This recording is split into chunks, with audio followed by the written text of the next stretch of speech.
this whiskey one. Shit's hit the fan, we're overrun.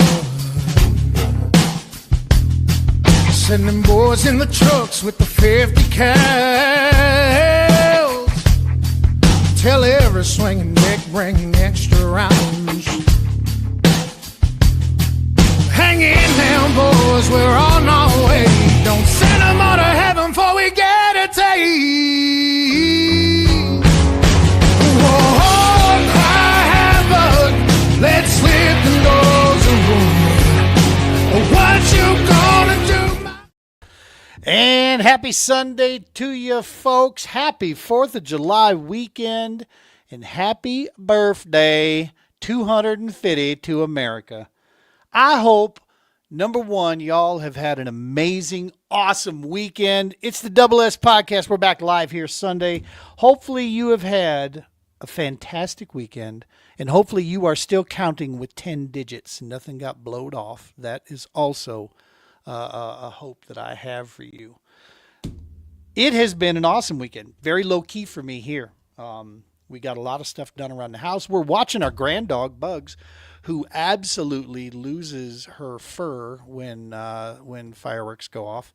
This poor dog. She was a highly, very viciously abused rescue animal that my son and his girlfriend adopted. She's great now. She does well, but she does have a few things left over from the past, and that's one of them, man. So, yeah, they're on vacation. We got her here. We're taking care of her. She's doing awesome. Last night, our neighborhood was actually not too bad. Not near as boomy as it normally is. So, pretty good deal. But the fireworks displays were phenomenal all the way around us. We can see them from where I'm at everywhere. And, yeah, it was pretty awesome to see there. We're going to talk all about that stuff here. I'm not going to waste any time. We've got a green room full of dudes, and before they start throwing things at each other and causing a ruckus in there, I got Army boys, I got Marines, I got an Air Force. I got one Air Force dude. He's in trouble. There's soldiers and Marines all around him right now. All right, so let's go ahead and pay the bills real quick. And then we'll get this thing fired in here. Where are we? I'm looking for something. There it is. Every episode of the Double S Podcast, you know the routine, brought to you by the Romans Warrior Foundation. Go check them out at Romans Warrior Foundation on Facebook, Instagram, all the stuff out there. Hashtag helping is healing. Check out all the awesome divisions they have there. We have the Field Ops Division, the Global War on Terror's Wall of Remembrance. Stay tuned, folks. We're going to be bringing this to the Midwest. The wall is coming to Osage Beach, Lake of the Ozarks. Going to be there in September, and then we're jumping up into Iowa afterwards. Going to be an awesome September here with the wall. You can check all of the scheduling and everything. And if you have a town event that you want to take to the next level, get a hold of Brian Romans there at the Romans Warrior Foundation. Let's get the wall into you. Of course, none of this happens without Adam Bird and the fantastic, amazing podcast that he has on the Heroes Media Group. We are proud members of the Heroes Media Group. I'm telling you, go check them out there at the website. Something on every night, resources galore, different shows, some of the best podcasts you're going to find out there when it comes to real talk, comes to real information, and just pure entertainment, dude. Go check them out, Heroes Media Group. We've even got one of the OGs of the Heroes Media Group in here. Homefront Sit Rep Willis is in the waiting wings here waiting for us. All right. So that's it. The bills are paid. We got it all done. We're going to talk about a bunch of stuff here tonight. And before we get going, I'm going to throw this disclaimer out. If you need to rewind this before you have verbal vomit on the keyboard, I want you to rewind and come back to this statement right here. The Double S Podcast, any of my sponsors or affiliates, or the True Patriot Outfitters, or the Romans Warrior Foundation of Combat Recovery does not, nor would ever endorse a singular candidate, politician, or political party. So any opinions you hear tonight are that of the individuals only, and it is not in support of any party or anything or any politician therein. Therefore and thereof. All right, there we go. That's as close as I can get to lawyer speak for you. All right, we got it in. We're going to talk all around the stuff, all things Merica, and then we're going to close it out with some good fishing yapping. We're going to talk about some of that stuff that we're going into the dog days of summer here. So let's go ahead and start bringing him in. First, my homie, the dude I learned a ton from watching. If you're not tuning into the Homefront Sit Rep, then you're a loser. You need to tune in and check him out. We got Willis the man in here. What's happening, Brother Willis? How are you, sir? What's going on, brother? How are you? I am awesome. I am Thank you for the awesome. introduction, man. Of course, I like dude. it. I like it. I watched the sit rep not in entirety because I just don't have the schedule, but I go through a lot of your episodes and I watch them real close because I learn a ton from you guys, dude. And Well, thank that's you. I mean, we've been doing it what 3.5 years, and that's the whole thing that we do with Homefront Sit Rep is that that network that we built. With yeah, the Tip of the Spear podcast that we do at the end of the month, and then just linking everybody together and helping teach other veterans how to do a podcast. Matter of fact, your boy Theory, he's getting ready to start a new podcast that's going to be underneath the Homefront Sit Rep. Super excited for him and Berserk to start their podcast. me Uh, too. I think that's going to be awesome. Curators of Time is what they're calling it.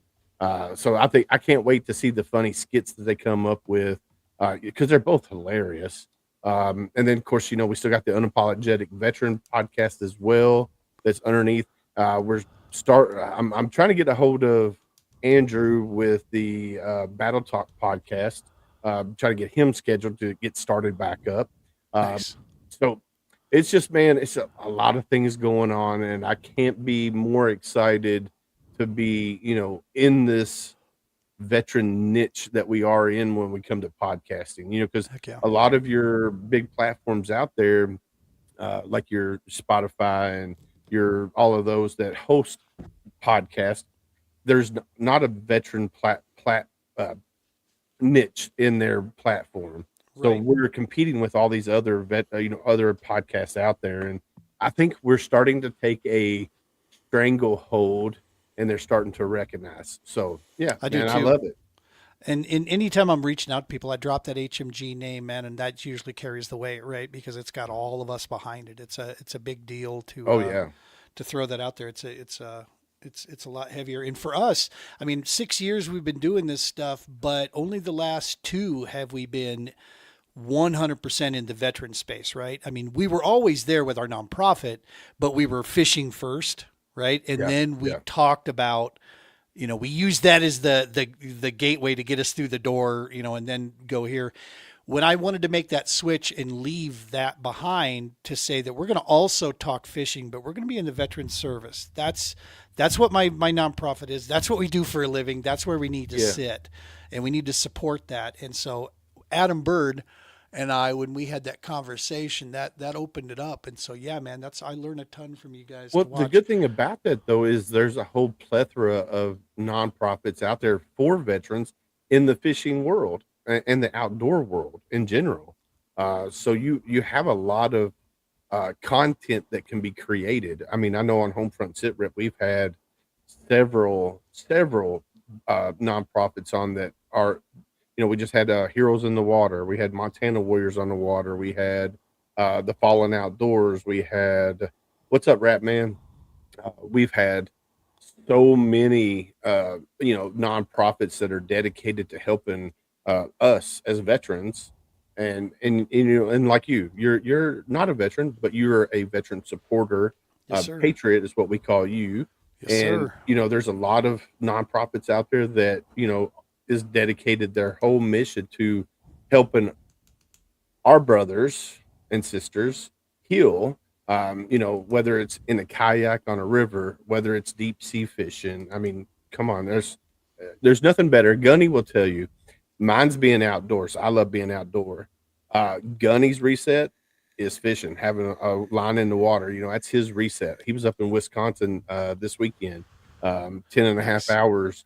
I asked him if he wanted to come on tonight, but he's sleeping already because he just got home.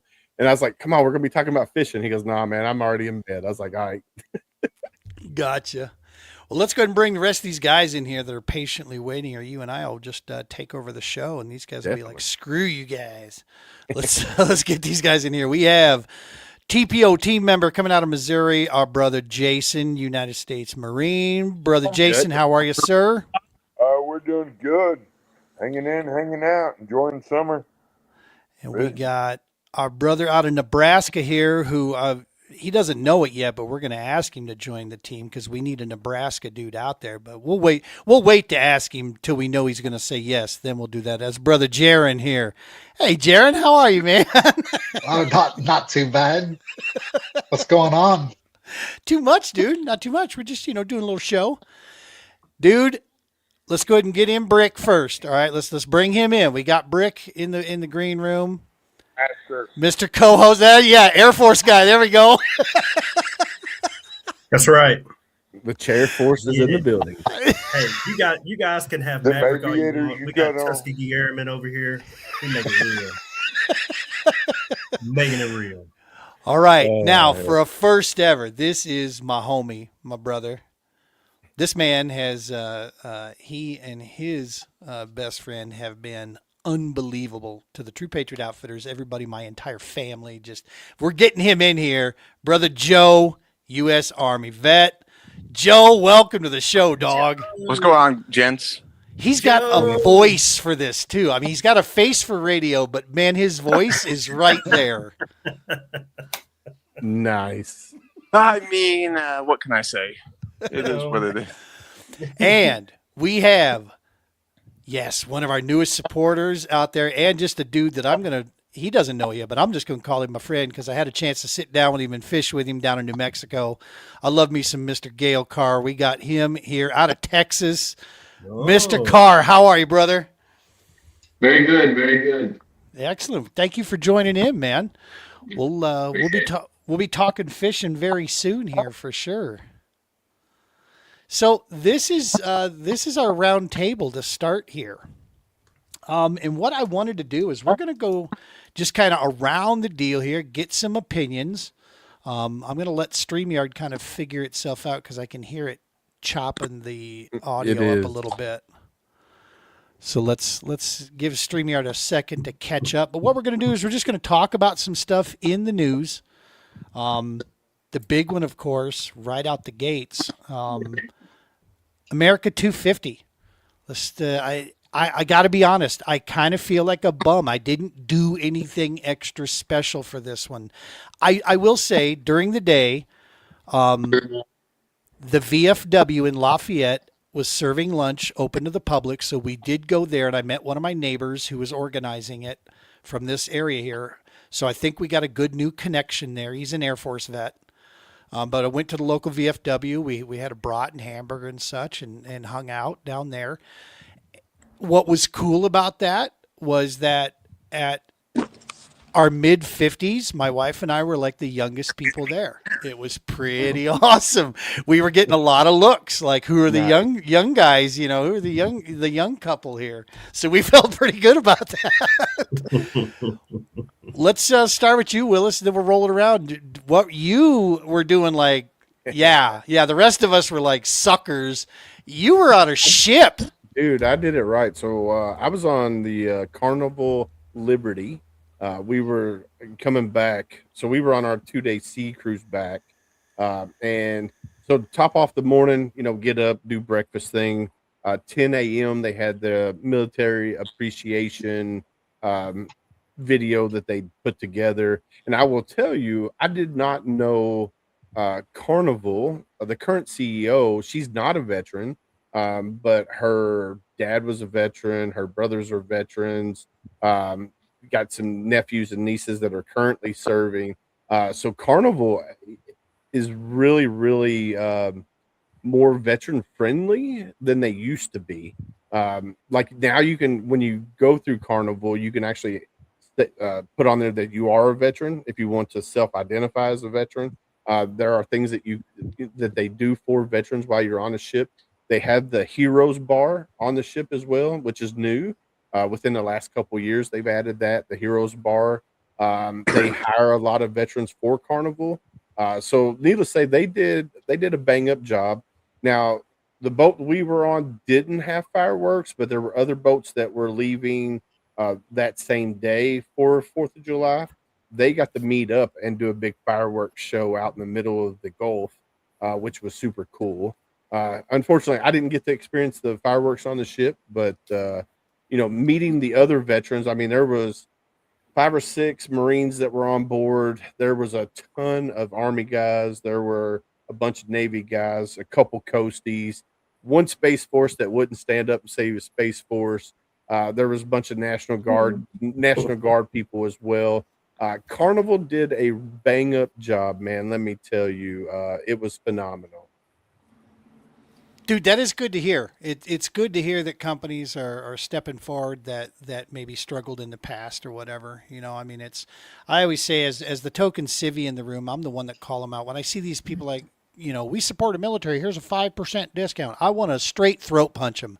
Like, you 5%, piss up a rope, do something for these guys, man. Yeah. And I know you guys never would say that, and that's cool. I will. I'll be that freak. I'll be that jerk out there going, bull crap, do something for them, dog.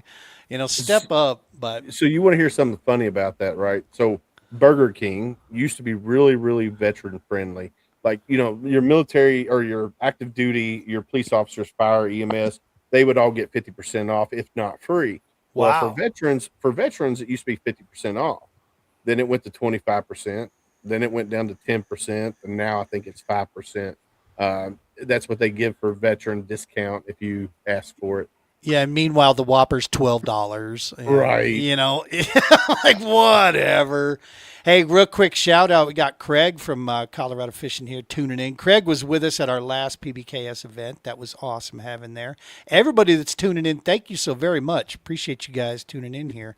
Jason, were you out in the backwoods, brother, or where were you at? I was out in my brother's backyard. It's kind of one and the same, but that's where we had a good time. I mean, I don't know. We shot off a couple 100 pounds of tannerite, 18-foot trailer full of fireworks, briskets, hot dogs, hamburgers, kids in the swimming pool. I mean, lit a couple of red coats on fire. We had some red coat targets, actually. Nice. We painted them up with the Lapua a few times. Love it, dog. But that's what we do. Really, things don't change around here. I was talking to my mother from 1976 when I was conceived at 4th of July, probably. In the back of a 76 Malibu Classic down on the creek. But, it stays the same around here. That's how we do things. We don't have none of the political rhetoric around here and nobody getting along because of that sort of thing. So, everybody's kind of blood true. Tell you, man, every year I keep trying to, hey, honey, Arkansas looks good. Missouri looks good. Hey, I've been around a lot of places in lots of parts of the country, and on the coast, not on the coast, inland, outland, islands, foreign countries. This is the best place on earth. Yeah, really. I agree. I like it up there as 100%. well. So speaking of nice places, we got Nebraska as well, man. I've been watching there. Jaron, anything? You did a fishing trip this weekend, is that right, man? You braved the holiday crowds and went out. I'm always out. It doesn't matter if it's crowded or not. I'll find a place to slip in, but I stayed close. I had other obligations. Went over to a buddy's house, had hot dogs, burgers, lit off some fireworks. Oh yeah. So I just stayed close to the house. And you're in the Lincoln area, is that right? Or Omaha? Lincoln. Lincoln area, that's right. Yep. That's the pretty part of Nebraska over there, dude. It gets green over there. I think the West is pretty, but maybe I'm jaded just seeing the trees and the cornfields all the time. I'll tell you, when you live out in the brown, dude, you're looking for green, and so it's like same with Kansas, the further east you go, the more green it starts to become, and it starts to look a little nicer. But Awesome, dude. Well, yeah, that's that's the good thing. No craziness. Nobody blew off any digits, toes, lit any capris on fire or anything. No, just a trash can fire at 3 a.m. Just the normal stuff. Yeah. Normal stuff. Who doesn't? I mean, if you don't, are you even trying to celebrate? I mean, come on. Joe, what'd you do, dog? You got the big family stuff all together? Did I see you guys? The kids are decorating some cookies, homie. Yeah, we smoked some ribs. I tore apart of the washing machine. Responsibilities and whatnot. Right. Warranty voided. Exactly. Who needs a yeah, warranty? we smoked some ribs. Jay came over, and we let the kids get pumped up on sugar and run around the backyard. Nice. That is so cool, dude. Yeah, dude, if Joe's not opening up something or ripping into redesigning something, I mean, yeah, the world has stopped turning at that point. Joe's got to keep himself busy with something. Warranties are for suckers. True. I agree. He'll figure out how it works. I promise you. Exactly. Redesign that 3D print something better is what he'll do. Oh Very no. true. Gail, how about you, brother? What you doing down there in the land of Texas down there? Well, I'm out in the desert of Texas, so I don't have to worry about fires too much. There's not much to burn out here out in the You got dirt. a mic on? But I spend most of the time. Can y'all hear me? Yep, I got you. Okay. Most of the evening I spent taking care of Lola. You met Lola at the fishing tournament, and she just was in a panic because everybody in my neck of the woods was either shooting fireworks or guns, and my dog was just underneath everything, and I had to take care of her all night. So I didn't get to go out and enjoy the fireworks like I liked. She's like the one we're watching where the boom booms are just not her favorite, right? Oh yeah, she's got bad PTSD. She's got it worse than me. Right. Right. My son and his girlfriend, their dog, she literally will start to shake so bad that she can't walk. She's just Right. locked up free. She's that traumatized by him. It's insane. And I'm like, man, we gotta, I don't know, maybe take a trip to the dispensary or something, teach her how to hit a bong or gotta do something to try to figure this out. We got Lola good at stones. We got her stoned. We bought some of those common squares, and let me tell you, she was stoned out of her mind. But they don't last long enough.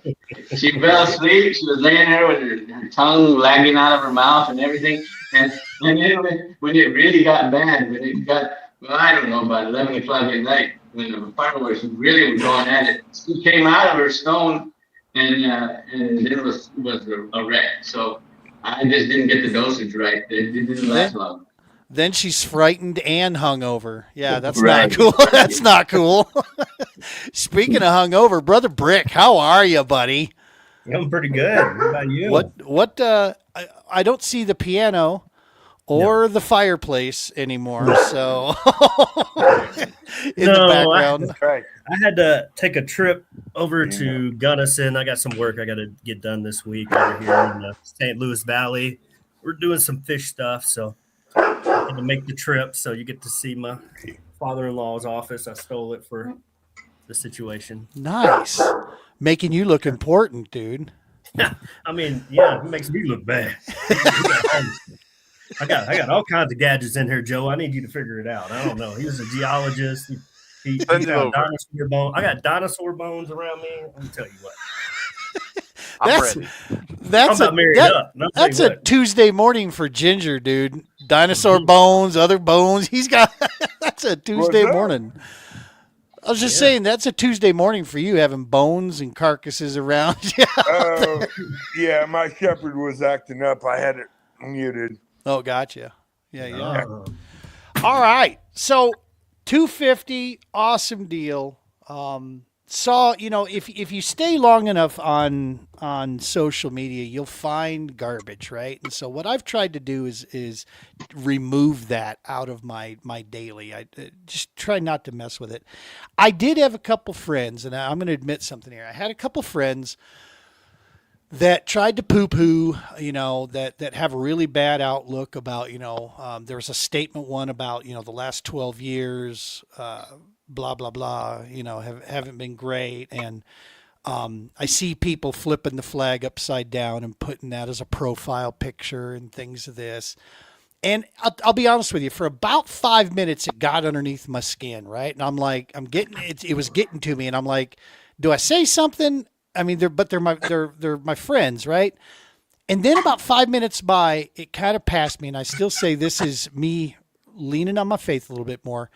No, dude, because as long as that's the extent of what this is their right, right? And it's men like you that are on my screen here that fought for that right for the people to have dissent if they wish.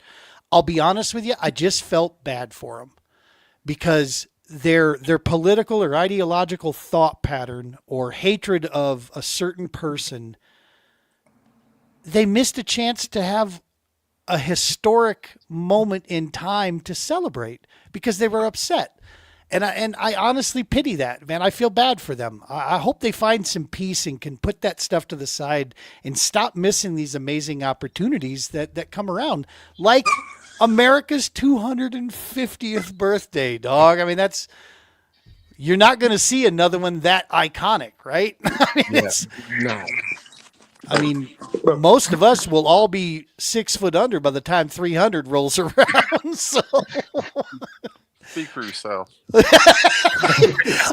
I'm working on an anti-aging potion as we speak. There we go. Fountain of youth. I need that. That's what he's drinking right there. I'm telling you. Right. This podcast is going to be over, and he's going to get carded for lotto tickets. Trust me. But yeah, dude, that's kind of where it hit there. Do any of you guys do you struggle with the social media thing, fighting back, or have you found some peace on how to move past the mess and just stay focused on the good? Well, I just focused on the good. Like if I see negative stuff, man, I just like let it go in one ear and out the other. I guess I learned that a long time ago when I was in the Marines. Just let it go in one ear and out the other, because there's always going to be stupid people on both sides of the world, man. Whether they're this way or that way, there's going to be stupid people, and that you just gotta overlook them and just move on and focus on what you're focused on. Don't worry about what everybody else is focused on. And that's what's wrong with the world today is everybody is focused on everybody else but themselves, and that's what's wrong with the world today. I agree. I think there's too much. It's too easy to bitch and whine, and not so easy to come up with solutions. I see these people that change their profile, or they do. I'm in support of this, but really though, are you, or are you just throwing something up on your Facebook page? Because I'm sorry, that doesn't count. All right, fucking go do something, right? I mean, get involved. And it takes me to this next one. We just had the primaries just take place in Colorado. Both sides. There are some initial thoughts that maybe in some of the studies that we don't have the exact numbers yet, but there are some polling numbers that come out that says like 2/3 of the registered voters out there don't vote. Like 2/3 don't vote. Yeah, but they want to sit and complain about it though. That's my point. It's like, but I know 7/8 of them are going to bitch and whine and complain about any and everything and change of, I support this and whatever, but they don't do anything to get involved. And I'll be honest with you, I think one of the greatest psyops that was ever laid down is convincing people that because of the way our system and the delegates and all that kind of stuff works, I think the biggest psyop was just convincing people that their vote didn't count. And somehow they bought that. It's like, 100%. Look, I get it that the system is kind of screwy. We might need to readjust that one day. But, dude, your vote still is desperately needed. Look at what's going on the Republican ticket in Colorado. I I'm not saying yay, nay. What I am saying is that the rubber stamp Republican nominee, which was Kirkmeyer, looks like she might get upset. Victor Marks might take this thing, man. It's like by 1,500, 1,200 votes. It's really narrow, and there's still like, I think like 18,000 votes to count. So it's like it could go either way. But this should tell you. I mean, dude, your vote does count even in the primaries, right? I mean, it's you got to get involved if you want to see something done. I just want to see something different in Colorado, flat out, because we've had 20 some odd years of the same crap, and it ain't working. So something new. I don't care what it is. I don't even have to like you or agree with you. Something new, dude. Let's do that. Hey, Army grows. Yep, more guys in the Army corner here coming in. Mr. Anthony Barrera out of New Mexico. What's up, Anthony? Hey, how's it going, guys? Hey. Good, brother. So yeah, that's anybody else got any chime in on dealing with the negative stuff? The thing is, you're talking about the voting. Everybody talks about my vote didn't count. If your vote does count, especially in the Me local personally, I don't and all the local negative. stuff I has to be don't voted even on. see negative. I'm sorry, we had some walk over there. Go ahead, Gail. Finish up. I'm just saying the local stuff is the stuff that's even more important than the national stuff. I mean, everything grows from the small to the large, and when people don't even learn who a judge is that they're voting for on the ticket, they're like, well, I'll vote for him because he's this party or that party, but they don't even know what the judge has been like in his whole career. But they vote on it. Nobody takes the time anymore. There's not a page in the newspaper to read politics anymore. Yeah. Because nobody reads the newspaper. And social media is not a place to teach you anything.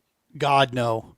The League of Women's Voters used to put out a booklet, and I appreciated that because they always tried to say, like right middle of the road, nonpartisan, just right down the middle of the road, and just explaining, if you vote yes for something or you vote no for something, type thing, this is what it means type deal. But I don't even know if they still do that or not. But Yeah, I don't know. Anthony, you're upside down, bro. Okay, There he is. There you go. there we go. You got to tell the Army. The Marine told the Army guy how to fix his camera. Hey, I had my crowns today, so that's why I did that. I was going to say, he must be irrelevant. Yeah, nobody ever confused the Marines with knowing the right from the left, right? They got that down pretty good. Yeah. The box opens to the back. Yeah. Right. Front Yeah. Jason, Heard of March, they say left. You left. Yeah. Jason, you were starting to say something there. The audio got a little mixed up, but what were you saying on how you handle it? I don't deal a lot with anything around here. It's just still 1980s. But, with the number of population that we have and the people that are trying to speak out for their little lower issues, they just don't seem to make any common sense about it. I think that's more so what we're lacking. So if it isn't common sense, I'd just delete and move on. And that's, like Joplin. Joplin is an example of, what happens when we take our hands off the wheel. That's what I'm going to say is because, I had a chance to go there and I saw what was going on. They defunded the police. I think these crazy things that took place, I think they were so absurd. I think a lot of folks, and I probably lumped myself in there too, were just like, no, that's goofy. There's no way that's even going to be a thing. Next thing you know, boom. It blows up and it's like, whoa, what happened? Wait a minute. Whoa. How about some, like you said, how about some common sense and we find some common ground and let's, those of us on the moderate tip over here would like all the wackos to get together and work it out. Because we can't afford wackos to be in charge. Here, Bob says it right here. You can't fix stupid. Too bad we can't eradicate it. This is true. And I want to piggyback off of what Gail said. It's for us. It starts at the local level. That's what we need Agreed. to focus on. We need to focus on our hometown, our larger city and then state level.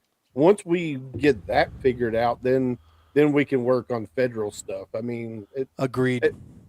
That's just some crazy stuff. What's up, No, Trish? that's how crazies get in office, you know? Crazies get in office because nobody goes to vote. And so the people that get fired up and vote for them, and then they get in office. You get people in city council, people in county government, people doing weird jobs. You get people who are not even qualified for the job they're running for because people vote for popularity and not competence.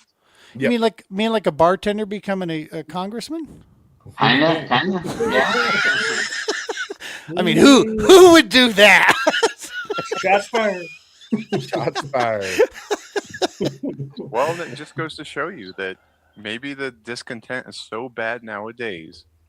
Anything new, whether it be crazy left, crazy right, completely turned upside down, something has to change. So Agreed. anything new, they're just going, you know what? This sounds good. It's not what we've been doing. Let's just try it. And I don't like the party system as a whole anyways, because it breeds groupthink. Right. And that's kind of what's happening is to kind of piggyback on what Gail was saying too. You got some people who don't even want to vote, and then you have a bunch of individuals who think identically the same that are willing to make it out to vote. And we're just getting more right and more left, and that pendulum swing is starting to get even more right. So every time we switch over, it's insane. It is. In the book that I covered a while back, Tribe by Mr. Younger, Sebastian Younger, highly suggest this book. Pick it up. It's 150 pages, quick and easy. Very few pictures, Brick, but it's a good audio book. If I can do it audio, I've listened to the book about 3-4 times now. I'll probably be listening to it again. And what he talks about there though is that very concept that we got to start. If one great way that we can do this is stop being and playing into the whole what's different about us. Right? We already know who the nut cups are, both right and left. We got it. We've seen that. How about we start talking about some shared humanity, some shared things like the outdoors, like fishing, like, hey, do we agree that we should take care of our resources? I think everybody agrees on that, right? But now how do we do that? Find that common ground, dude. And we got to start getting more of that out there. 100%. And you talked about it right there, Joe, that it's that left or right. Because I think the second PSYOP that maybe this one even came first that was released out there was that if you vote third party, you're wasting your vote. This has got to be killed. This has got to go away because at some point, I mean, if you don't believe it, watch when the mics turn off. They go play golf together, all right? Whether they got a donkey or an elephant on their ticket, they're hanging out. They're sharing cognac together, and they're making sure that third party can't get in there. Ross Perot scared the hell out of them. Back in the early 1990s, we had a president elected with less than 50% of the vote because Ross Perot took that much of the right vote away from old GW. Or actually, no, that was GH, wasn't it? Yeah, the first one. And since that time, what third party has even had a legitimate shot of even trying to get on the stage? They can't anymore. We got to break that, right? That's the only way you're going to get good ideas, at least in my opinion. Imagine if you just got rid of parties as a whole. Yes. And you had to research what somebody was about. What would these people do, right? If they couldn't group up together as lemmings, what would they do? Chaos. It's not even lemmings. Where would they get their money? It's all a money game. Yeah. It's all a money game. It's where can we steal money? I'm all for voting a person. Do your research and voting a person. Yeah. 100%. Colorado these days, I am like Joe said, I'm looking for it. Jesse the Body Ventura. That's right. Bring him in. I don't care. Something different, dude. Because what we've had has failed. And Yeah, just give me something. Give me something different. And Dwayne, Gail Dwayne is the 100% Rock. spot on. Follow the money. Yeah. What was that in Beverly Hills Cop 2? It usually ends up, or no, maybe no, it was in Rush Hour. Ends up with an old gray-haired white guy. That's who always has the money. You know, that's behind everything. He's the evil doer. Terry. Always. Speaking of gray-haired old guys, Terry, how are you, brother? Doing good. Hey, that's That's a a good great lead in. I segue. love it. There you That's go. why I've There you got go. the hat on. Hey, as you can tell, I'm wearing the special hat here. That's so. right. That's Got right. to. Appreciate you tuning in. We're almost to the fishing bet. stuff, dude. Let's. I'm going to jump forward on this one here because I want to get some out-of-staters' opinion on this. So, gentlemen, for those of you who don't know, who haven't been watching the news, the lower southern part of Colorado right now is on fire. And it's one of the largest in the country. It is the state's largest. It is burning this state apart. There's been a pile of evacuations, and I think this morning, I think we heard only 13% contained was the last time I heard this. We've got crews coming in from Alaska to help battle this thing. It's horrid. The main body of water that's being used for our planes to scoop up and keep going in there is called Pueblo Reservoir. I'm involved in about 5 or 6 different Facebook groups of all related around Pueblo Reservoir. The amount, and I hope 1 or 2 of them is watching tonight. I doubt they are.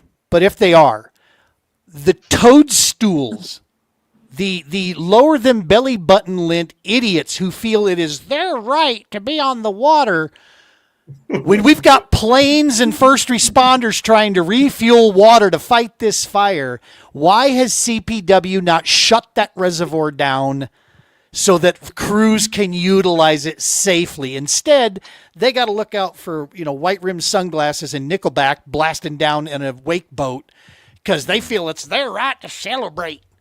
Oh, where's a big 3-ounce crank bait? Freaking, when you need one, just to bounce it off the side of their head. Brick, you're down there. You live in that neck of the woods. I mean, dude, Colorado Springs is like smoked out because of this thing, right? I mean, you guys are getting it. In the afternoon, if the wind changes, it will get smoky. But it's so dry, if you fart wrong, you can start a brush fire. Yeah. So, I mean, that's kind of where we're at now. We don't have any rain. Last year, we got all the rain in Colorado. Usually we do get a pretty good bit amount of rain. But as I see it, we didn't have fireworks. A lot of people in Colorado didn't have fireworks, except for he ain't wrong. We're in Gunnison. I mean, Gunnison had fireworks. So I don't know. I think that like you said, I think they should shut it. In my opinion, I think they should shut it down to be able to. Those planes come in, if they hit the water. I mean, we got a bunch of military guys here, right? How long does it take that plane to either go up or slow down enough, or they have to stop? You're not going to stop. You're going to run right over that. Oh yeah. I'm a small wake boat. I don't want to get out of the way. And like, come on, guys. Like, well, and it's not. It's not as if pleasure boaters. It's not as if pleasure boaters and wreck boaters are known for displaying common good courtesy, right? For those of us in the kayak game, we are well aware of what these people do. You might catch a white claw, when they come by. So the fact that they're being, that CPW is worried or somebody's worried. Anthony, can you smell the smoke down there in Albuquerque? No, we haven't got any effects from that. But I know when we do, unfortunately, had our fair share of wildfires. I think the state comes together and everybody gets off. And I know one of the recent fires, they were at Brantley, wherever they can. It's just part of it. During an emergency, you need to step up and do your part. And sometimes that's doing nothing, getting out of the way.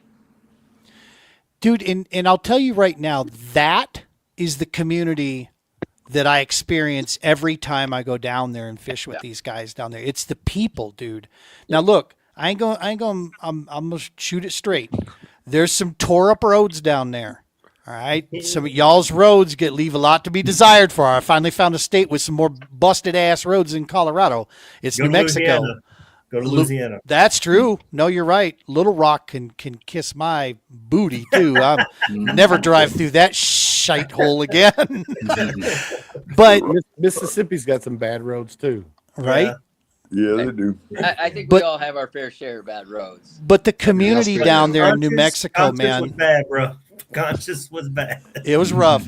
But the community down there, dude, not just even, you can tell it's in the towns, you can tell it's in the, even that little meth village we drove by. You could tell those folks bonded together when they needed to. I went to a gas station, wasn't big, and got a 6-pack of eggs really quick. I was like, we're out here.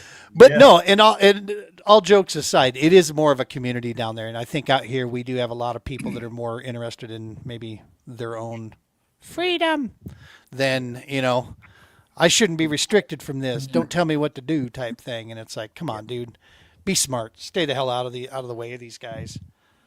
Hey, Gene, you made a comment before we got on the air. Yeah. Read this comment here. So she's, oh yes. Okay. Thank you.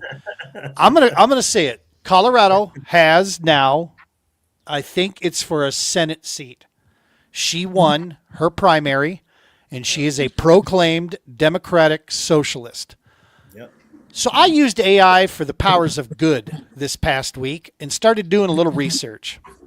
While this term has technically been around for a minute, it was never really used that much. It was kind of brushed under a rug and thought because of its associations. Bernie, One Trick Pony Bernie, brought it back into the limelight. And then our bartender jumped on the bandwagon, and then it went off. And I'm just going to flat out say it, dude. I'm sorry, but Democratic Socialist is another word for commie. Okay, communist. It just flat out is when you look at their itinerary, you look at what they are looking for. It is the opposite of what our country is. So that scares me. And now Colorado's trying to be like New York. I'm good with liberal point of view because, quite honestly, I have a lot of liberal point of views inside my head, but that's not even liberal, dog. That's just off the deep end. And I've got coming in 2 weeks, by the way, 2 weeks, I've got a U.S. Army vet coming on here. She has dedicated her social media content to exposing what she is 100% behind on this. You guys don't want to miss this. In 2 weeks, Nicole is going to be on here. She's a content provider online. I've been following her for a while. Brains galore. This gal is spot on. It's going to be a good deal on that. But yeah, I agree with homie. It scares me. I want to see all views represented, but yeah, Democratic Socialist, you can flush that. I have no tolerance or time for that. That's scary business, personally. Yeah. Hey, Gene, just to Yeah. throw in there, one of the things from my side is, when we grew up as kids, you didn't have to worry about anything. So from my side, when it comes to the politics and where things are going, I worry about my children, where things are going, what they have to experience now. Is that Right. going to continue on even jokingly when we're 6 feet under? Right? Where is it going to be at that time? I really see where my kids, I want them to be able to experience good stuff. And right now it's not great. I can honestly tell you, it's a struggle. And to see them go through some of this stuff and bringing stuff up and having to, separate with their friends at young ages because of politics or whatever, that's disturbing. It really is. It's kind of goofy that the kids think that they've been taught that there's no way out of it and that it has to be divisive. And that's just totally against what we grew up with. We grew up with, it's cool to be different, dude. It's okay. You know, we were slapped around if we were picking on the different kid. You know what I mean? It was, you hook, yeah, he's a knucklehead, but he's our knucklehead. So that's that. And let's just move on. Yeah. Nowadays, it's like, you can't talk to each other or whatever. Goofy stuff. Well, and to Terry's point, I mean, we've kicked around the idea of homeschooling for a couple of years now, and the biggest argument's always been, well, yeah, but you got to let them socialize with other kids and this, that, and another. And now I look at it, I go, I don't want my kids to socialize right now because they're getting locked into these ideologies at such a young age that I just want you to be smart. I don't care if you can talk to somebody. Just tell me you're smart and you understand how things work. Yeah. You can operate on your own and take care of yourself and your surroundings. Yeah. Well, the good thing about homeschooling though is there are communities for those kids to socialize within the homeschool community. It's getting bigger, isn't it? Oh yeah, because where I'm local to here in Kentucky, they have their own high school graduation, but they all do like prom and stuff together. So they socialize, but it's not on like on the public side of things. They keep it within their own community, and I think, I think it's amazing that they do that. That's going back to homesteading, going back and doing homesteading. Eventually, I see a lot of people going back to that way of life because world today, man, is a hell in a handbasket. I hit the lotto, boys. The compound is getting made. All right, 5-acre plots. There's going to be a river canal system connecting all the 5, and then we'll have a big ass pond right in the center. Right, Jason, you are not allowed to wash in that. All right, you are not allowed to go down there. You can do that in your own creek. You should have seen me at the Current River this weekend. I was down there at the boat launch.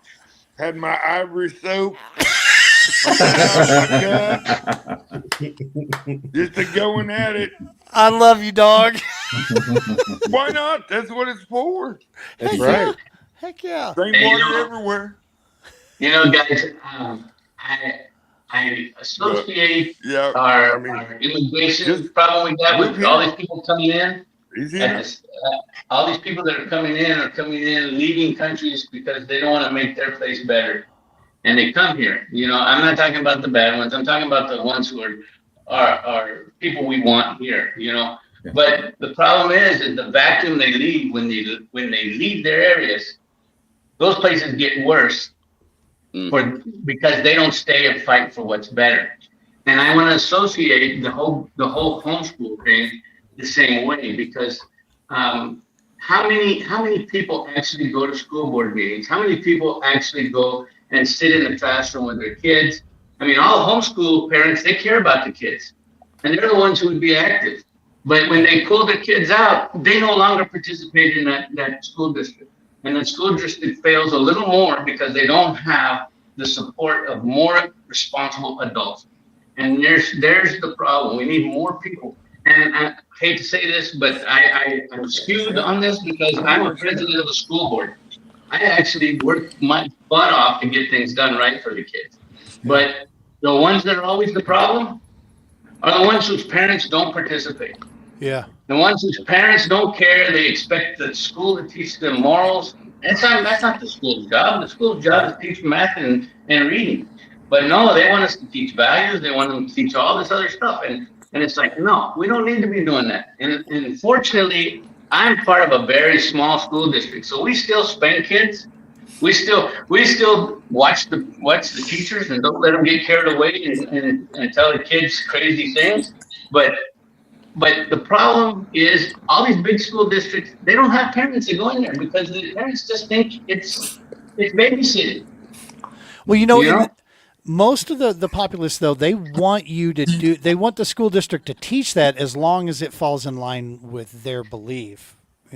Don't teach something else type thing, right? And you're right, though. I mean, it's a double-edged sword, though, I will tell you, for a lot of parents, too, because you go from one extreme to the next. They're either not involved or it's the helicopter parent, right, that is involved too much trying to get in there. So it's a tricky deal. Well, we're talking, Pueblo Res down here. We're talking fishing. Gentlemen, we are going into July right now. It is the dog days. Something came out of this last PBKS event. Before I start sending this around the table here to start talking about some fishing, something came out of this last event here, and I wanted to reiterate it. I said it when I was half asleep and kind of beat up. My voice was all jacked up last week afterwards from yelling at Brick the whole weekend. But Brick, you're not allowed to do that over there. Joe. He was my partner in crime. I wish Joe would have been there. He could have backed me up. Brick stole another fish from you? No. He stole Only it his from son. he stole it from my son. Yeah, not me this time. Right.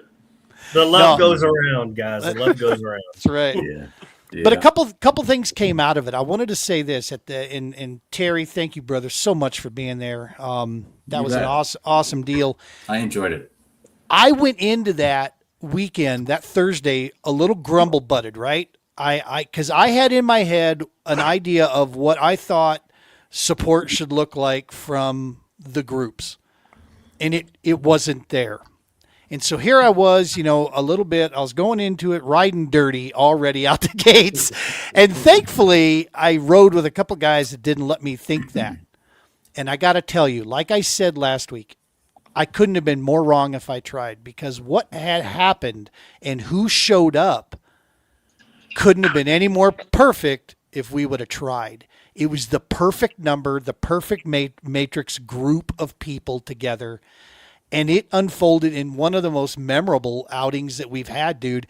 Adam said something. I want you guys to take this on the kayak fishing tip. Here is something. What separates the work we do from other recreational therapy things in the veteran support space? No two veterans on any one given day will go out in a kayak and have the same experience.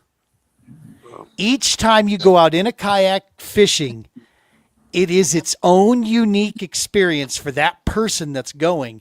The way he was explaining this to me was on Friday, practice day, Jay's dad, John, Papa John, couldn't miss. Dog, he was tearing him up. He was just yoinking him. I heard it was the rod. My may or may not have been a rod that Joe lent him. I'm not sure. Might have been. My Marine that was in tow with me couldn't get a fish to save his butt all day. I yacked a few. Ryan smacked a big old striper. Everybody caught fish except our token Marine sitting behind me. What? And I got to tell you, dog, I went into camp that night for the barbecue, and I had it in my head.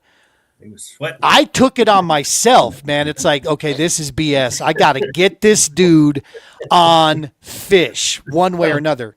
So Jay said, "Hey, Gene, maybe you should put the tow rope on break." Yeah, he did. Switch it up. And then I said big variable. I said a bunch of choice words followed by Jay.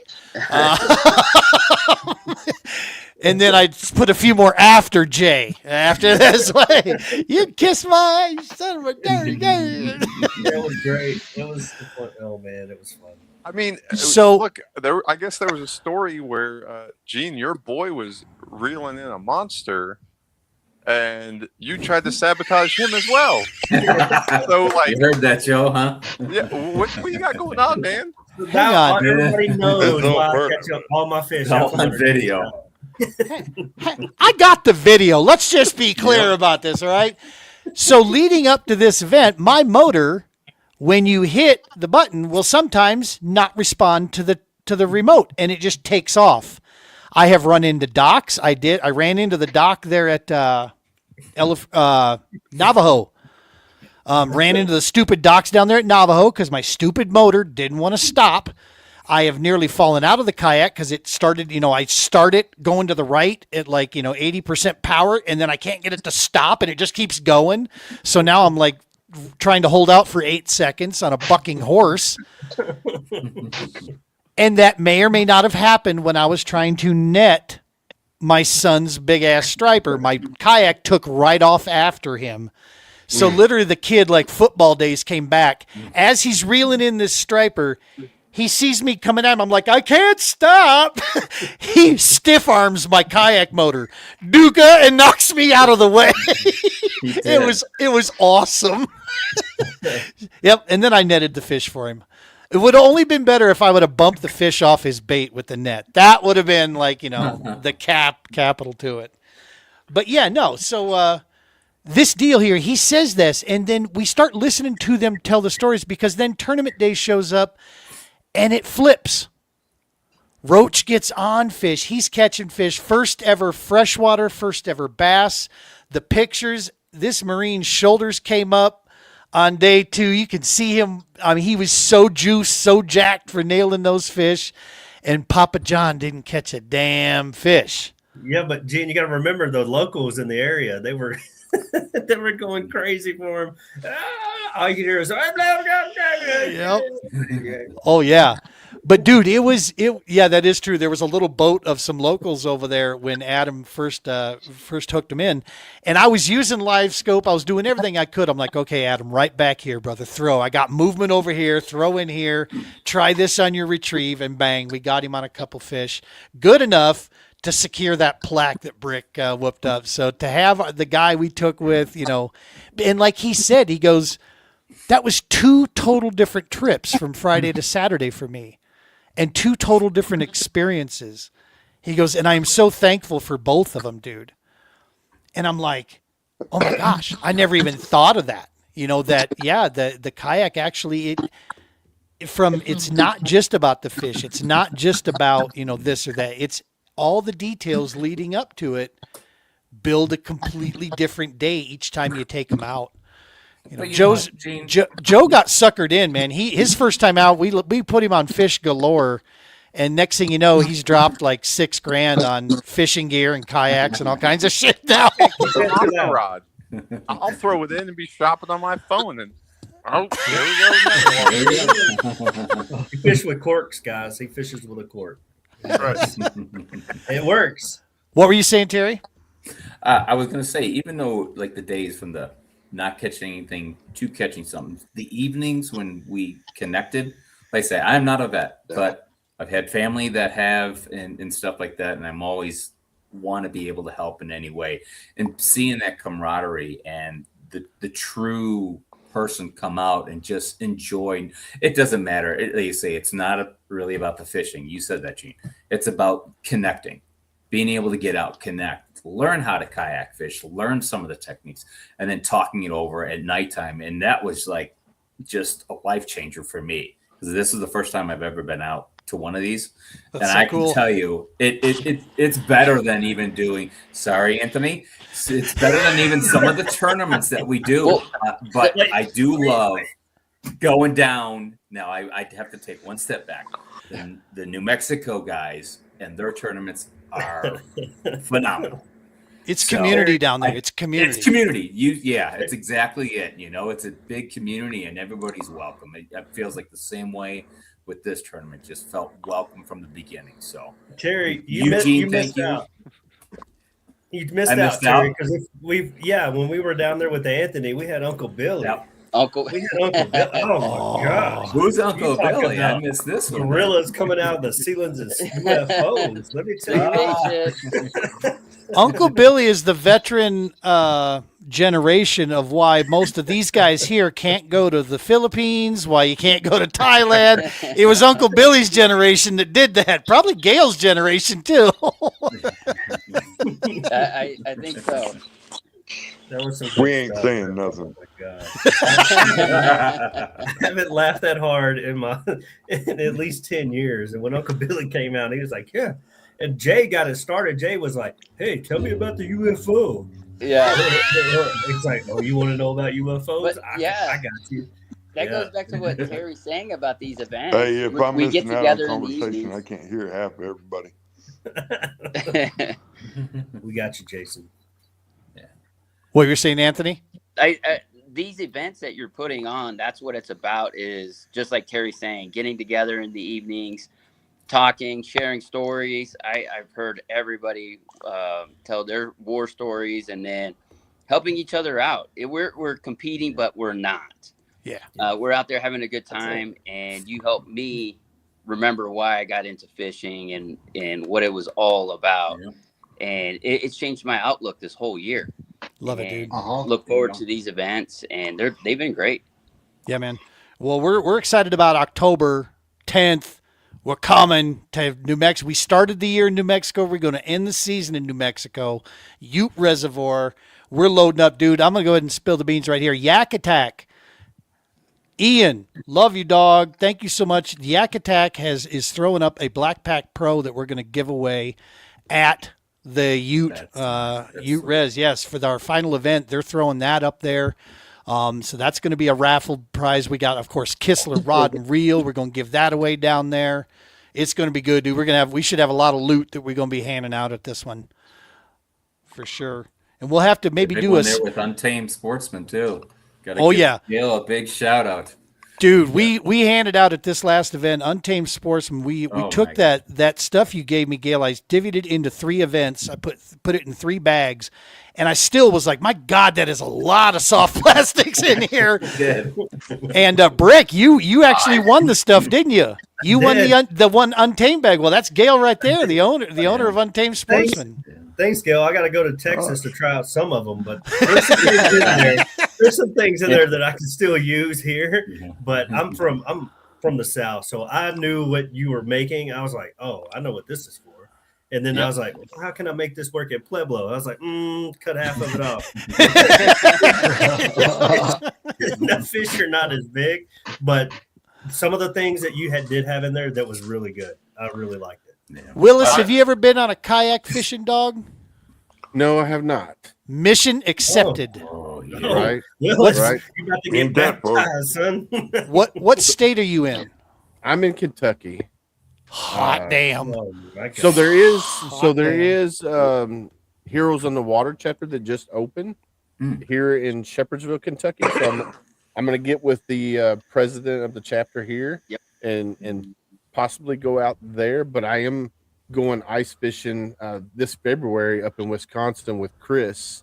Gunny and I are going. It'll be my first ice fishing experience. Gunny, of course, being from Maine, he's gone on several. But I'm going up with Heroes Hunts for Veterans up in Wisconsin.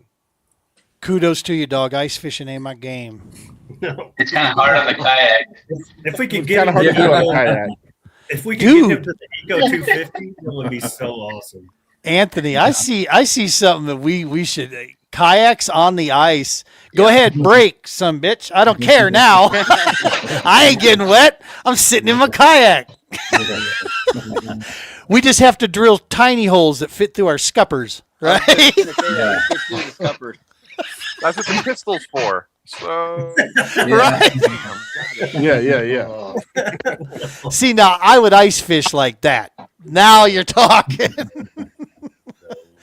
Hey, Jaron, I'm thinking Kentucky ain't too far from you, dog. What do you think? We stop through Lincoln, pick you up, or we just, create a convoy?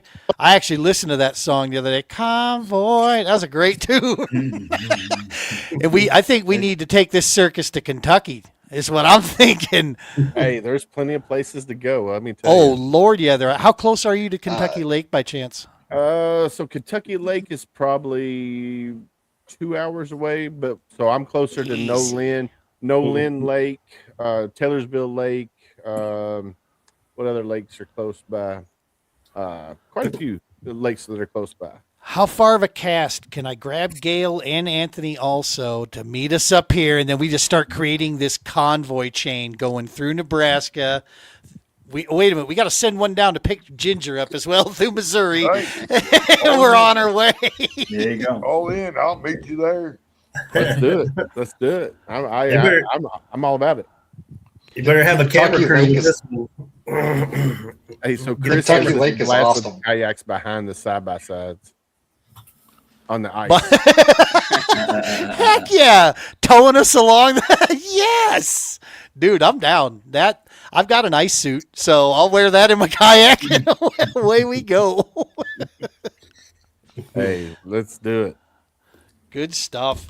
So, Jaron, let me ask you, what do you change up when the summer bite kicks in and with Nebraska fish? I mean, the majority of what you're attacking is green ones out there, right? I mean, not a lot of smallies.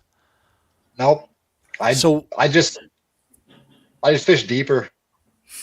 Just go deeper. This weekend I was fishing probably, I guess, anywhere between 10 and 20 feet of water. Brick. I know what he's you, doing. you said go deeper, and Brick started going, Unless it's at night, then you got to shot a little bit shallower. But see, yeah, I know what he's doing. Well, in Minnesota, that was the name of the game. You got to find those deep weeds, right? Get the deep weed edges and go play those. Kentucky Lake, dude, that is a game of ledges all day. Let's go. That's Let's good. go. I've caught some big fish. I'll have to swing up and get Gunny, but he's 2 hours from me, so We can have to camp. We have to camp in Ginger's Bay. Not Good. Jason's like done. Shit, he's got reservations already. What do you mean? No, it was Ginger. We make it happen. I'm already there. Anthony, you ever been that far east, dog? Fishing? I've never been that far east. Dog, we got to get you there. Yep. Yeah, you talking about some fish? Yeah. Okay. Yeah. See, and if this is the way you do it, is you caravan this thing together, right? So you can cut the cost down. We just got to find where can we intersect with Texas, New Mexico. Is that Oklahoma? Is that where we meet? Someplace out there? We got to get an Oklahoma connection. That's what we need. By the time you get out there, it looked like the caravan from Twister. I'm trying to work on some connections in Oklahoma. I'm going to start fishing with those guys. It's my backyard. So I was going to say, you're pretty close to that. Yeah. Yeah, my backyard is literally Oklahoma. Nice. Good stuff. Well, awesome, man. So yeah, you just get deeper. Now in Colorado, we always got to run deep, right? I mean, it's just that's because of our pressure. And you call it pressure. I call it fish. Super clear water, So they just a fish issue. They just it's go a fish deep. issue. I think there's something wrong with it. Something wrong with our fish here. There are, but I have no problem saying it. Our bass don't act like bass should. So while the environment looks the same on some of the New Mexico lakes, the bass down there are not cross-eyed and bucktooth like ours are. All right. Maybe it's because I set the hook too hard and made a couple of them stupid, and I'm just That's kind true. of spread that gene around a little bit. The New Mexico bass act like bass should act down there. Yeah, but if you're not fishing with Anthony's New Mexico rig, you're not. This is true. Yeah. I'm just being honest. He showed me how to do it, and I'm like, how does this work? It worked. It did work. I have tried throwing it at Stanley Lake, and I have not caught a fish on it yet. But it's you're because not in New I'm Mexico. exactly. In Colorado, you got to have like 6 pound, 3 pound, 4 pound. Got to have a cork. You got to spit on it. You got to hold your leg up. You got to do a little circle and be like, all right, guys, I'll see you in a minute, and then catch your fish. That's kind of how it goes here. It's not like normal bass fishing. Like Terry can probably tell you. He goes, you've been to New Mexico, right, Terry? Oh, yeah. Oh, yeah, it's different, right? No, it's different. You got Jared over there in Nebraska. He's ripping big ones with shoulders on it. And Gail, he could follow a guide boat and just catch all the fish he wants. I'm going to say you're in Texas down there, Gail. San Antonio. Where do you do the majority of your fishing? Is it in Texas, Gail, or do you jump to other states these days? I mean, Texas. You're super busy with most of your stuff. So traditionally, I fish Elephant View, but when I go east, I'll go to either Amistad or I'll go to Lake Fork or Oichai.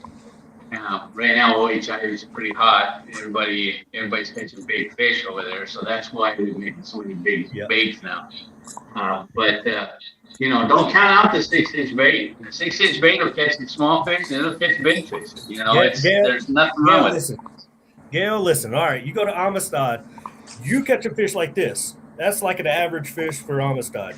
Colorado, average fish, about like that. You fishing like 100 foot of water, and I think, and you got to have 6 pound on, or they'll just look at you. They'll just look at your bait, unless you're Joe. I mean, Joe goes out into, what were we at, Gene? Were we in not Stanley? We were in Quincy, yeah. And he just got like, all right, guys, see you later. And he goes like literally 10, 20 yards from me, and I see him hook up, and he looks back around like, is anybody seeing this? And he catches a monster off of a little bait about this big. I can't figure it out. I've done my best. I did pretty well here. Finesse worm. is usually the go-to ticket. So we got to make the announcement. Joe, who is this is like the first serious year that Joe's gotten into fishing. He's gotten serious about it. He's got a kayak now. I told you, took him one trip and the guy's like, take my money. And now he's bought kayaks and gear and all kinds of shit. He's in. But Brother This is Joe. the first year I learned that you cut the zip tie off the fishing rod. So continue on, Gene. Yeah. You want to talk about fast tracking? We're at Quincy. We're out there doing some fishing, and in the quietest, like ninja-like maneuver, homeboy smashes a 19.5-inch smallie. He puts in the boat. Nice. I mean, for a Colorado smallmouth, this is a dinosaur. Okay, there's not that. That is a truck of a fish for us up here. You got the master angler badge? I happen to screw up. Go get it? Yeah, go get it. I want to see this thing. So he and Jay constantly, are competing against each other. So I quietly tell Joe, I'm like, you do know that's a master angler patch fish you got there. So he goes and fills out his deal, and now, yes, of course, the entire time he has been showing this to Jay to make sure Jay does not forget. See, Gail, like a 19-inch fish, the state rewards you with a patch. I'm telling you, this is look. Here it comes. Here it comes. Yep.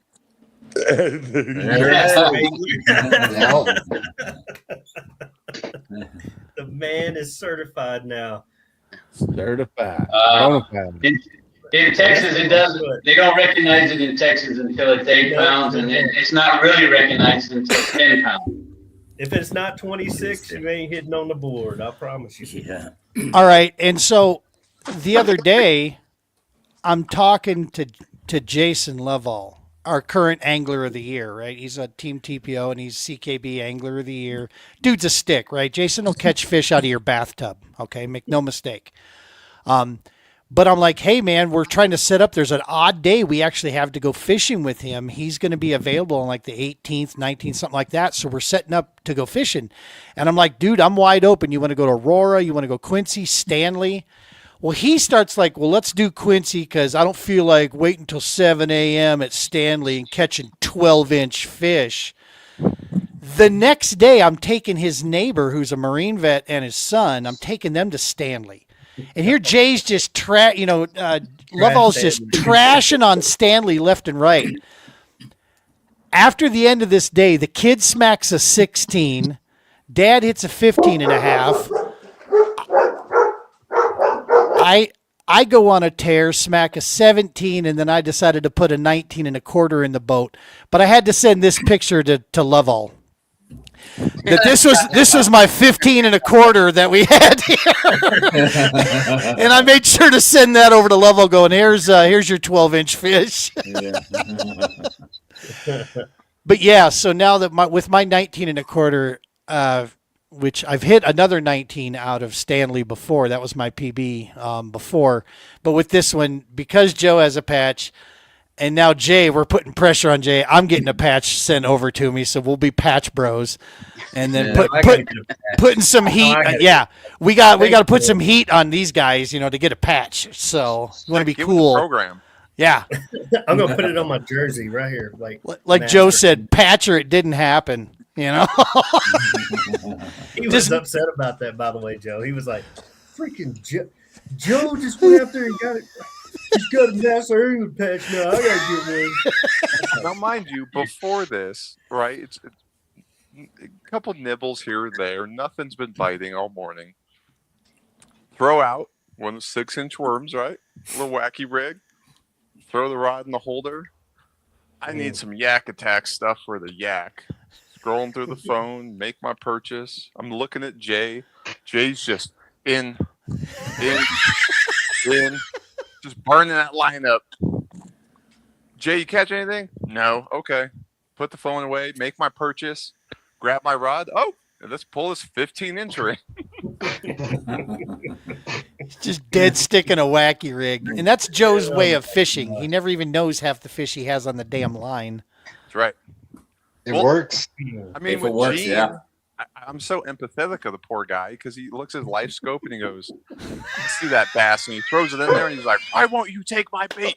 Take my bait." Yep. Oh yeah, no, Flanagan, John Flanagan that we took out there. We go to Aurora. Everybody catches a fish, gets on the board except me. I don't get on a fish, and we're talking, and John's like, "Can you or how old is that live scope?" I'm like, "About a year." He goes, "You might be able to get your money back on that. I don't think it works for you, man." I'm like, "You son of a what the?" So, do you guys get patches down in New Mexico, Anthony? Do they have a master angler program down there? They do have a program where you catch all the species. Oh, Like catch all the species of bass, then you get award master angler, and then I believe they have another one for the trout. nice. Yeah. Yeah, we have participation patches. That's pretty much what we have up here. We got one over 18. Oh, let's give Dude, him a pat. I seriously think the largemouth qualification, I think, is 17 inches. Yeah, it's only 17. Yeah, for a I large. should have sent all of mine in. Dadgummit, Joe. I should have had Yeah. No. Out in Kentucky, that's like bait, out there. Texas, that is for Nebraska. sure bait. Yeah. Nebraska is bait, too. Yeah. There's some monsters in Nebraska. Sure. Big. Well, gentlemen, any big plans for the rest of this year? Let's roll around it. We're going into the second half of 26 here. So let me go around the table here and just see what we got going on for the remainder, be it outdoors, be it on your shows, businesses, whatever it is. Willis, start us off, brother. Well, so Homefront Sit Rep's got a buttload of podcast episodes coming up. Tomorrow, Gunny and I were just going to do a show, just me and him, talking about our because Gunny just got back from his trip to Norway, or not Norway, Netherlands, where else? France, Germany. He was over there. He went Wow. to Devil Dog Fountain. He rose the flag over Bella Wood. Also, so he did a Marine Corps flag over Bella Wood, and then he did the American flag at the American cemeteries while he was over there. He got to bring that back home with him. He got to go fishing in Normandy, out there where they were landing onto the Oh beaches. my gosh. He got to go fishing. So we're going to talk about that tomorrow. We're going to talk about, my cruise that I just came back. We went to Belize, Cozumel, and Roatan. And then we're just going to be bantering back and forth and talking about all that good jazz. And then we're going to start back into our episodes. We got some really cool ones coming up. So we got on July 15th, we got Uncivilized Rebirth coming up. Then we have Brent Bowers on the 13th. July is pretty much packed with episodes. The Bunkhouse podcast and a bunch of other podcasts as well.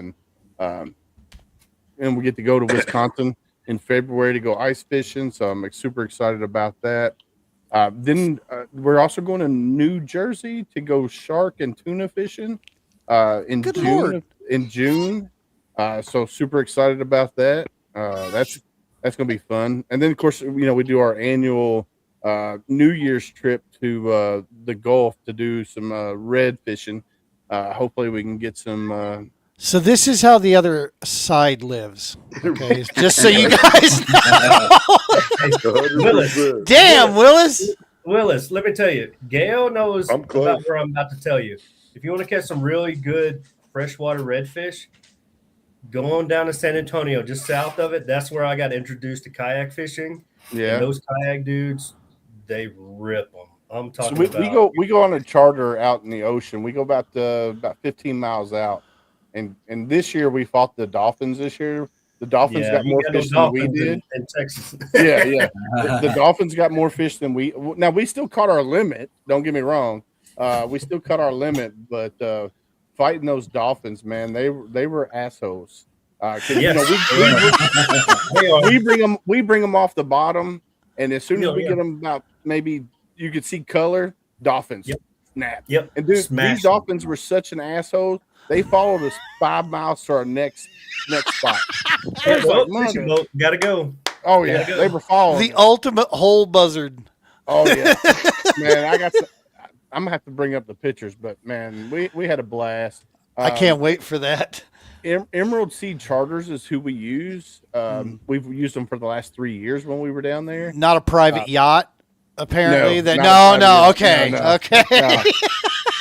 They're very veteran friendly. Let's put it this way. We've used them, like I said, for the last 3 years.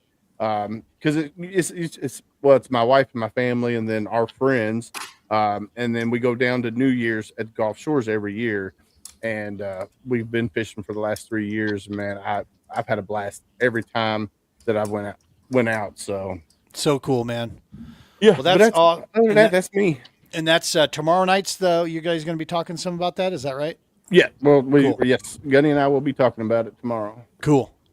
7 p.m. Eastern time. Right on the HMG. We got you. Yep. Heroes Media Group, Homefront Sit Rep. You can find us on all those platforms. Heck yeah. Let's see here. Let's go over to Jaron. So when you go deeper for the summertime, do you increase bait size, make smaller bait size? Any changes? Same forage? Yeah, he's holding it close. I know. I'm going to crack him. Don't worry. Throw a half-ounce jig. Oh, I wish I could throw a half-ounce jig. I got it. You're not that far away. Come on up. All right. Like the past 4 weeks, 5 weeks, it's been dang near 90 inches every other time I go out. Wow. Like it's on fire right now. Love it. Well, Love it. Well, I got to jump off. I'm going to get my car and head over there right now. So, right? I got to jump off. It was nice talking with Terry, thank you so much, man. What do you got for the rest of the year going on here? Got some tournaments coming up, of course. Nice. I'm going to kind of keep that. And, of course, the big one, the Natty in South Carolina in October. So cool. Really looking forward to that one. Yeah. Going to go represent New Mexico at the National Championship of Bassmaster. Hell yeah, Terry. You know what? It's a chance of a lifetime. The roll down came to me. I don't know if I'm going to have a chance again in the near future. So it's like, you know what? I got my youngest son who's going to drive with me, so we get some father-son time. And the other thing potentially at that time, it may not even be that far, is, I may already be in Tennessee. We're looking to move to Tennessee. So there's a lot of things kind of rolling. You better get a spare bedroom in whatever place you get in Tennessee. You just better. We need a driveway. We need plug-ins, right? Yeah. Even though if your kids grow up, you got adult kids you got to deal with too. Over in Colorado. You got that right. Terry, thank you so much, man, for coming on. Looking forward to some more events the rest of the season, brother. You bet. Have a good one, guys. See you, man. Talk to you later. See you. Bye. Yeah, that's it. Be good. Jaron, since I was starting with you, what color of jig do you like to? No, I'm screwing with you now. What do you got going for the rest of the year, buddy? What's it looking like second half? I've got zero responsibilities, no wife, no kids, no nothing other than work and fishing, and so I'm just gonna keep fishing as much as I can, hang out with friends. We live through you, Jaron, just so you know. Your eyes, we are watching you. Be careful with these Colorado boys. We'll come move in with you. What would that lure look like again? A couple of screenshots there. Told you. So I won't tell you the brand, but it's just a green pumpkin half-ounce jig. It's a mop jig, Joe. Get you a mop throw it everywhere. To throw it in a foot of water, throw it in 20 feet of water. I've actually been thinking of green pumpkin. I've been looking at those Arkies. I got to tell you, they're hand tied, dog. I don't know. It's been a long time. They've been around for a long time. No, you better go with them local homemades. That's what he's throwing. I know he's throwing. Get that green pumpkin with that. Woo! I'm not going to spill it. Joe, I'll tell you. You don't know. I'll tell you what I do know. You Joe, do not. What to throw. He may tell you a jig, but I got you. So you got some stuff for the stick still going? Anything on the national level, Joan? Nope. I didn't make it this year, so I'm just going to put my head down, grind hard this year, learn a lot, and go out next year and Stuff. see if I can do it. Well, we got one coming up in August down at Mound City, just south of Kansas City, not too far from you, dog. So I'll keep you in the loop on that. If it's in the cards for you, I'd love to have you come down there and join us with that. It's supposed to be, according to Stony, it's a heck of a little lake down there. It's a city-run park that we have that we're going to be camping in, so should be pretty cool. But I'll keep you in the loop. We'll see what gas prices are. Right. That's what's holding me back right now. I feel that. Jason, how about you, buddy? What do you got going on here? You're a busy dude. I am running and gunning Moyak and giving Josh all my money, apparently. He's good at taking it.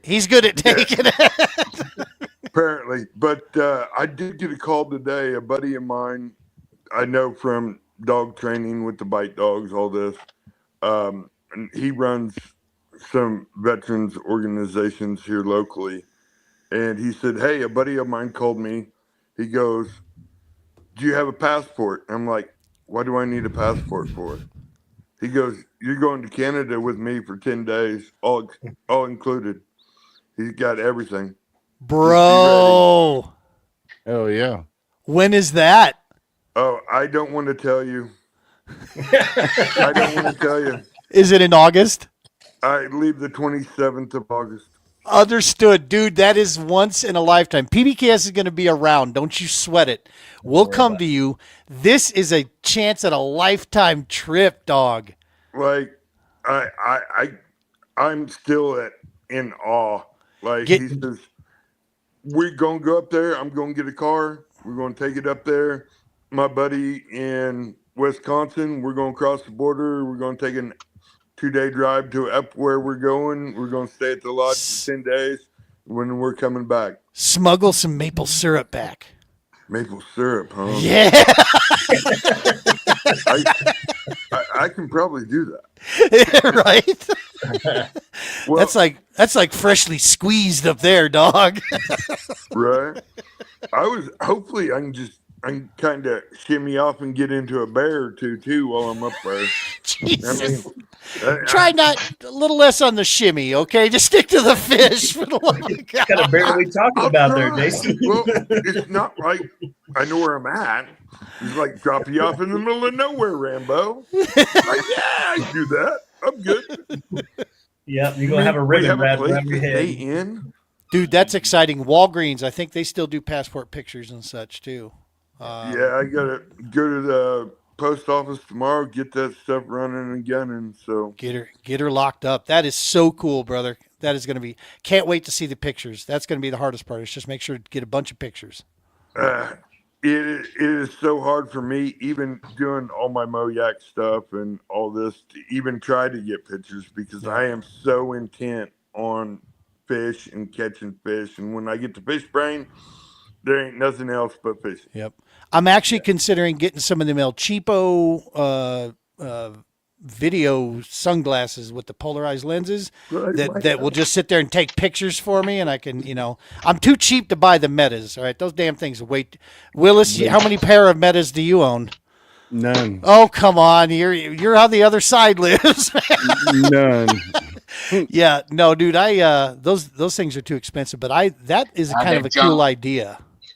The Metas are junk. Don't buy them. They won't charge. After you got them a year, they don't charge. I have them there. They're no good. Gotcha. Amazon. They're not Temu brand, but they're Amazon brand, like $55. Ka-chink, ka-chink. And they look kind of Terminator-like-ish. Jaron, do you have a pair? Is that what you're grabbing? Nope, I'm grabbing a charger. Oh, you're getting your jigs? Your special jigs all set up over there? I ain't sharing that live.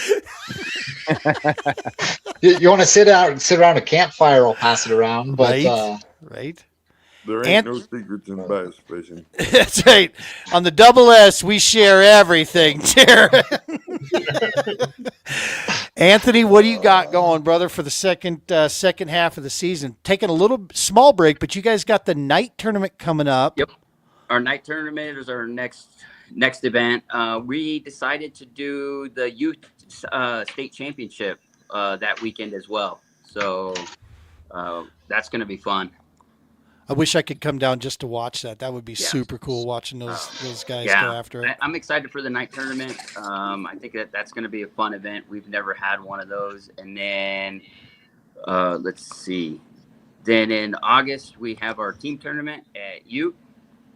And then September we have our end of season championship tournament. Yes, that one I'll be at. Yeah, and then October, looking forward to the PBKS coming back. Hell to yeah. Mexico.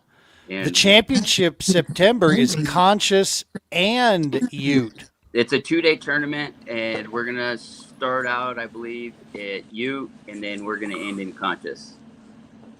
Oh, so start in Ute and then come back to Conscious. I think so. Cool. Either way, it's going to be. I've never been to Ute. I'm looking forward to seeing it. Yeah, dude, and that's going to be. I like your idea too, like we were talking about of Ticonderoga. What's the name of the town? Not Ticonderoga. Tucumcari. Oh, Tucumcari? Tucumcari. There it is. King Yeah. Tut. Yeah, I can never get that damn name right. I always mess it up. But yeah, doing something because that's kind of like in between the It's two. in between. Yep. So yeah.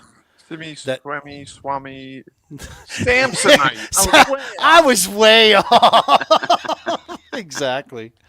Cool, man. Any big trips otherwise? Any family outings? You've been doing quite a bit with taking your family out. You're like the best uncle ever, dude. Oh, thank you. I appreciate that. No, it's been a great summer. So just more family trips here. It's been great. And don't lie, it's like boiling hot down there It's right now. Yes. ridiculously hot. Yeah. It was up to hundreds today. Yesterday was actually a really nice day, surprisingly, for the 4th. So it was nice. 98. Is Yeah. that Yeah. It's a That's a good little cooler. Real brisk, real brisk. Yeah.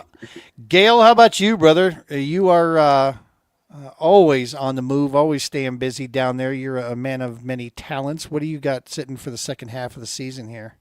Actually, your season goes all the way through, though, doesn't it? You don't really have to we worry don't so much stop. about. We don't stop. There's no end to the season. But thing is, it's probably going to be working more than eating the fish. We picked up different groups that we're sponsoring. We're sponsoring you guys. We're sponsoring the New Mexico guys. We're sponsoring a bunch of high schoolers and college teams in Texas, Arkansas, Louisiana. We got some guys in Minneapolis and some in Wisconsin. And I'm always looking for groups of veterans or young people that are interested in fishing that we can help out. And we work real hard at trying to tailor stuff to each geographic area or to the event. An example is the August event. Today actually I was working on stick baits. We call them switches. And they were all in camouflage color to go with the veterans. So we're going to send a bunch of those out there for you. That is super cool. So we're just really busy making a lot of different baits. I am always trying to sneak away and go see my grandkids in all their different activities. Most of them are in baseball. And typically at that time of year, we get to go to either Florida or South Carolina to go see them play in the travel leagues. And if we do, of course, I sneak away and go fishing. I'll get a charter somewhere. Nice. Good stuff. Brother Willis, thank you so much, man, for hanging out with us. He had to run. Willis had to check out the Homefront Sit Rep, y'all. Make sure to check out. It's a great podcast he and Gunny host here on the Heroes Media. Yeah, check them out. Good stuff. Well, awesome, Gail. Yeah, dude, you're a man that's extremely busy. I can't thank you enough, man, for backing us up on the PBKS. We're not trying to take over the world, right? We're just trying to do these events and make them worthwhile. And having just a handful of select, strong supporters behind us, like Untamed, that means the world to all of us, man. And I know that Brick, he was digging through like a kid at Halloween as he was going through that bag. I was like, "Oh, this is Senate. Oh, look at this! Yes, this is what I want right here." Anything to get Brick off them crawfish. Listen, Gail knows about crawfish. Oh yeah, crawfish is big. Let me tell you, Anthony. I want to say one thing to you. You got that tournament coming up. UV baits. I got glow in the dark baits for night The fishing. So night, the Yeah, night you tournament. might want to Yeah. come visit me. Uh, yeah. And we're gonna Kill it. start making some. We're gonna start making some urchins too, just because it's such a hot thing right now. So It is. so we're gonna start shooting some hand pour Yeah. urchins. Gail, Oh, do those you are does Untamed? Do we carry any grubs? Oh yeah, every grub yeah. you can imagine. You got smaller grubs like 2 and 3 inch. I've got all the way from 3/4 inch all the way to 8 inch. So I got stuff all the way in So between. I got tons of grubs. so brick size all the way to jean size. I got you. I read what you're saying there. Reason why Joe gives me such a hard time about the crawfish because I use a rage tail. So if you know anything about a rage tail, it's multi-purpose. So you can buzz it across the water like a buzz bait.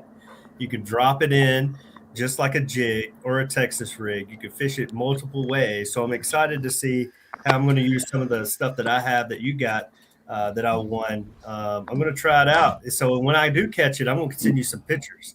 And so I'm going to show Joe that I'm not one-dimensional, Joe. I can do finesse. I could do it, man. Take the crawfish away, like Jaron and his jig.